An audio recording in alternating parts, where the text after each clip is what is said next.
and conquest. In the end, he predicted a Southern victory. I never can believe that in the 19th century the civilized world will be condemned to witness the destruction of such a gallant race.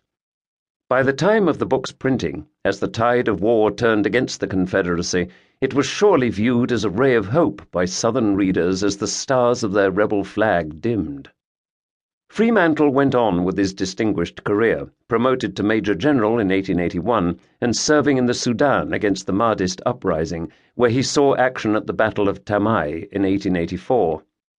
He would end his career as Governor-General of Malta from 1894 to 1899. 3 months in the Southern states fell into obscurity after the Civil War until 1952, when it was republished by Walter Lord as the Fremantle Diary.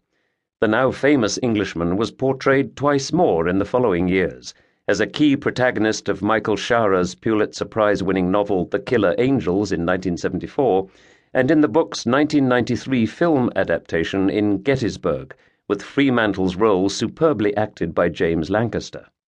Thus, over time, the book has taken its rightful place among Civil War literature as a record of the most important observer to visit the Confederacy.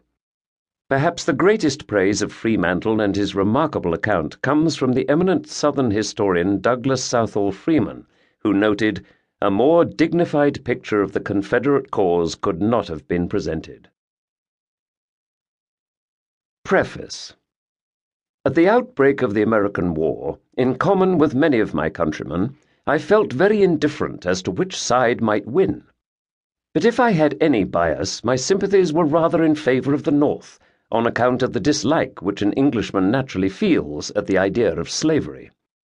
But soon a sentiment of great admiration for the gallantry and determination of the Southerners, together with the unhappy contrast afforded by the foolish bullying conduct of the Northerners, caused a complete revulsion in my feelings, and I was unable to repress a strong wish to go to America and see something of this wonderful struggle.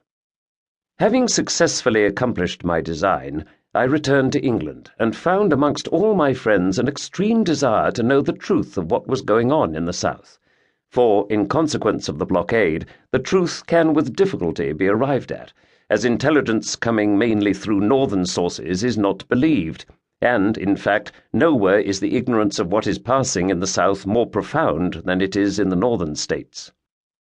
In consequence of a desire often expressed, I now publish the diary which I endeavored, as well as I could, to keep up day by day during my travels throughout the Confederate States. The latter portion of the diary, which has reference to the Battle of Gettysburg, has already appeared in Blackwood's magazine, and the interest with which it was received has encouraged me to publish the remainder. I have not attempted to conceal any of the peculiarities or defects of the Southern people. Many persons will doubtless highly disapprove of some of their customs and habits in the wilder portion of the country. But I think no generous man, whatever may be his political opinions, can do otherwise than admire the courage, energy, and patriotism of the whole population, and the skill of its leaders in this struggle against great odds.